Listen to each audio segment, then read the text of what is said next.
Yes, welcome. Just up the road here in Rosebank, over my shoulder, there's a brilliant new shared office workspace called WeWork. Yes, you've heard of it.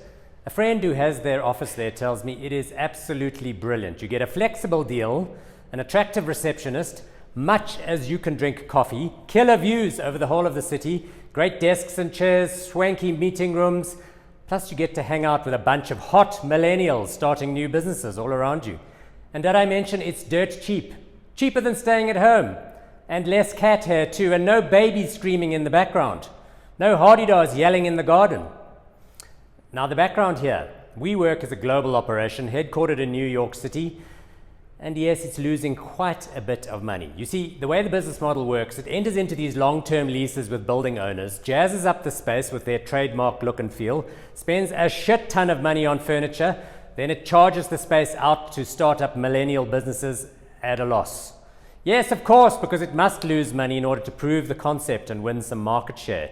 You know, like all good tech companies all over the world. Now, WeWork was started by a guy called Adam Neumann, who was raised on a kibbutz in Israel, moved to the US when he was 22 years old, did some college, and then decided he was going to start new businesses. The first idea he had was a startup making collapsible heels on women's shoes. That one didn't get off the ground. So he moved on to another operation called Crawlers, which made baby clothes with knee pads in them for comfortable crawling.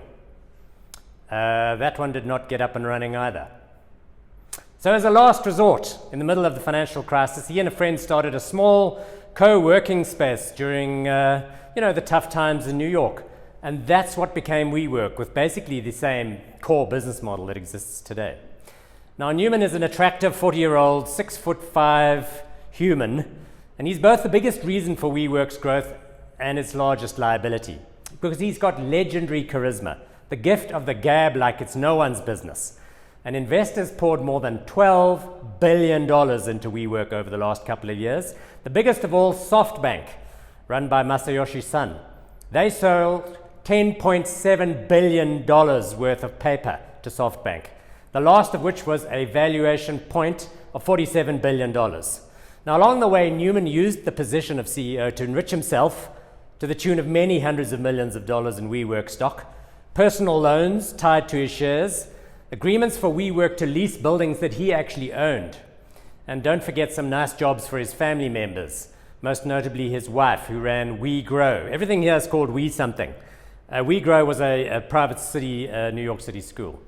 Now, Neumann is clearly a nut job. He speaks openly about entering politics when he's done in business. He wants to be the president of the world. He wants to live forever. He plans to amass more than $1 trillion in wealth. He likes partying. He loves it, and he flies around in his company jet plane. And he goes in for quite a bit of tequila and weed, marijuana, devil's cabbage, wacky backy, yes. Now anyway, this year WeWork decided that it needed to list on the market in New York after a fundraising IPO. That stands for Initial Public Offering, in case you don't know. The listing statement, the pre-listing prospectus of WeWork, is a work of art, let me tell you. In it, Neumann says things like, WeWork is a state of consciousness, not a company. It's a generation of interconnected, emotionally intelligent entrepreneurs. It's the world's first physical social network.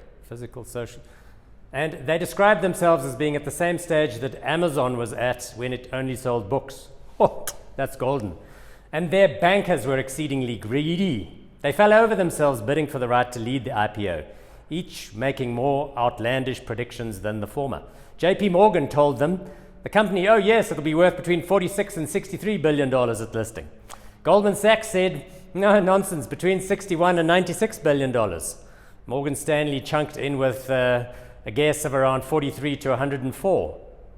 But when they actually went live with the roadshow, checking with real investors with real money, no one wanted to touch it. Not even at a business valuation of $10 billion. Instead, WeWork has been brutally mocked about its business model and its profitability and its cash burn rate and its ludicrous corporate governance and conflicts of interest.